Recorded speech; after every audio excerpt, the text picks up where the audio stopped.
Jangan lupa subscribe, like, komen, dan share YouTube TVRI Bengkulu. Dan nyalakan loncengnya ya. Terima kasih pemirsa, Anda masih bersama kami di Dokter Kito Besamo Kito Sehat. Kita lanjutkan masih terkait dengan pencegahan kek. Apa aja sih yang bisa kita lakukan untuk mencegah terjadinya kek? Langsung aja ke Dokter Wenti. Apa aja sih dok yang bisa kita lakukan sebenarnya? Kita ke slide ya. Oke, jadi pencegahannya tadi udah salah satunya ya PMT, pemberian makan tambahan. Kemudian perbaikan gizi secara mandiri. Apa aja yang perlu diperhatikan adalah asupan nutrisi yang seimbang tadi ya, bukan 5 sehat 4 sempurna lagi. Kalau bagian dari Kemenkes yang terbaru adalah isi piringku ya. Kemudian rutin cek kesehatan dan kehamilan ke dokter ataupun ke Vaskes terdekat ya, melakukan konseling mengenai masalah kesehatan ibu hamil dan persiapan untuk persalinan. Jangan percaya hoax-hoax, apalagi yang beredar di WA, di TikTok, itu harus dikonfirmasi terlebih dahulu. Jangan mengambil ajaran yang sesat ya.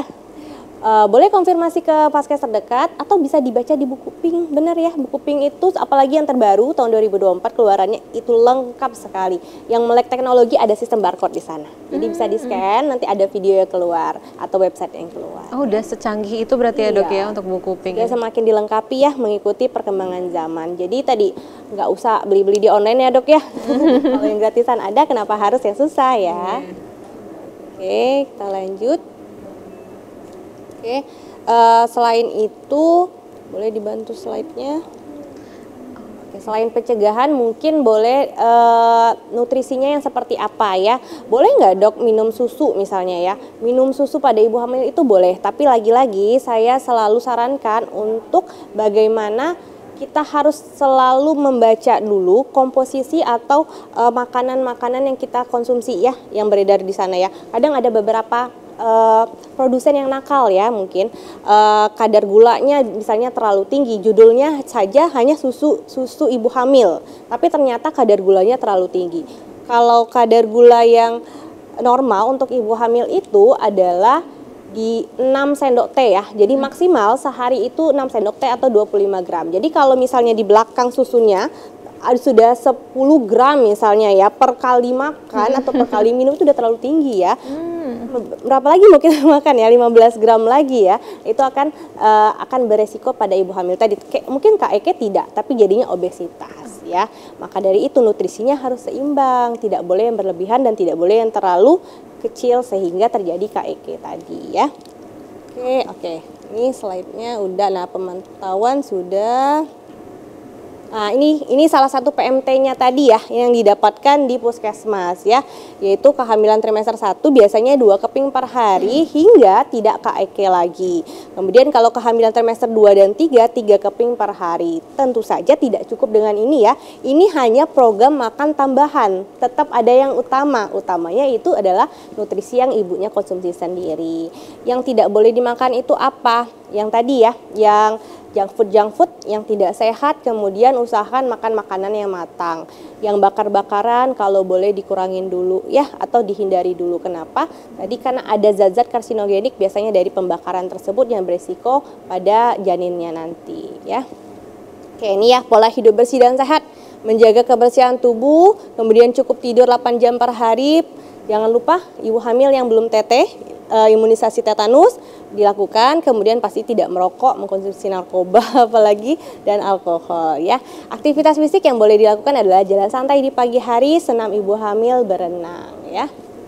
Oke, nah ini manfaat gizi seimbangnya ya untuk memenuhi kebutuhan zat gizi, status gizi ibu hamil dalam keadaan yang normal, tidak dalam keadaan KEK lagi. Kemudian membentuk jaringan untuk tumbuh kembang janin dan kesehatan ibu.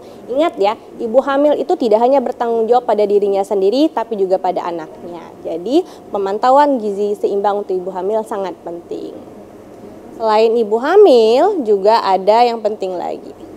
Pentingnya pendampingan ya. Jadi peran dan fungsi pendamping keluarga terutama suami sangat penting di saat ibu hamil mengalami masalah. Bukan hanya masalah makanan ini ya, tapi semua hal dari segala aspek kehidupan ibu hamil itu penting sekali support system ya.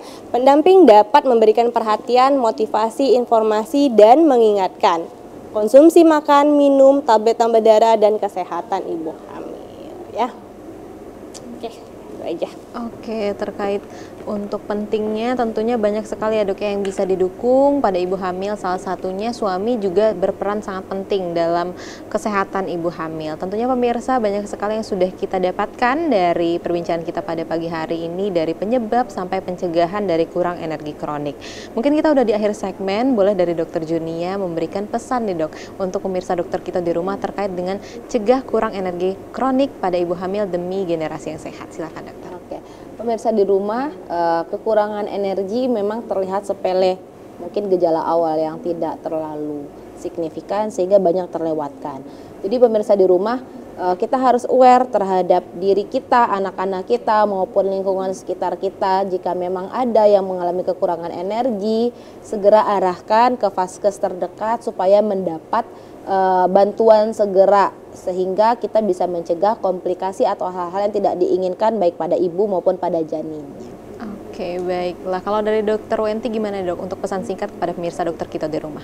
Ya, jangan lupa untuk lakukan ANC ya, antenatal care minimal 6 kali dalam sebulan, dan jangan percaya hoax-hoax atau berita-berita dari luaran.